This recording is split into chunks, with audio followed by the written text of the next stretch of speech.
5 വക്തി നെത്തിര പടച്ചിറബുക വെച്ചോണ്ടുള്ള 5 വക്ത് ഞങ്ങൾ നിസ്കരിച്ചോണ്ടുള്ള എന്തേ കാരണം മുഅ്മിനേ അല്ലാഹു അടുക്കുക വേണ്ടിയിട്ടാണ്, അല്ലാഹു മുട്ടാവുക വേണ്ടിയിട്ടാണ്, അല്ലാഹു മുട്ടായിട്ട് ഞങ്ങൾ ഇക്കണോ.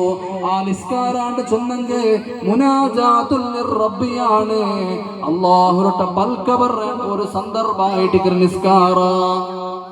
അതെ, നിസ്കരിക്കുന്നത് അല്ലാഹുവിന് മുട്ടാവുക വേണ്ടിയിട്ടാണ്, ഇബാദത്താക്കുന്നതും അല്ലാഹുവിന് മുട്ടാവുക വേണ്ടിയിട്ടാണ്, നോമ്പ് പിടിക്കുന്നതും അല്ലാഹുവിന് മുട്ടാവുക വേണ്ടിയിട്ടാണ്, ഈ വഅദ് നടക്കുന്നതും വഅദ് ചൊല്ലാനിക്കത്തെ വിഷയത്തെ ഞങ്ങൾ ഒന്ന് കേട്ടിട്ട് അല്ലാഹു ഞങ്ങളുടെ ഖൽബിനെ ബന്ധിപ്പിക്കുക വേണ്ടിയിട്ടാണ്. അല്ലേ ഒക്കല്ലേ 10,000 20,000 50,000 ചെലവാക്കിയിട്ട് ചുമ്മാ പൈസ പള്ളിക്ക് ലൈറ്റിങ്സ് എല്ലാം ഇട്ടിട്ട് ചുമ്മാ സ്റ്റേജിക്ക് ചുമ്മാ പൈസ ചെലവാക്കിയിട്ട് ഒരു 5 പൈസ ഉപകാരം വാഴ കേട്ട ആളുമാർക്കും വാഴ ചൊന്ന ആളുമാർക്കും കിട്ടില്ലാണ്ട് കണ്ടെങ്കിൽ എന്തുപകാരം ഒന്നിനെ. അല്ലേ, നിങ്ങൊന്ന് ചിന്തിച്ച് നോക്കറോ.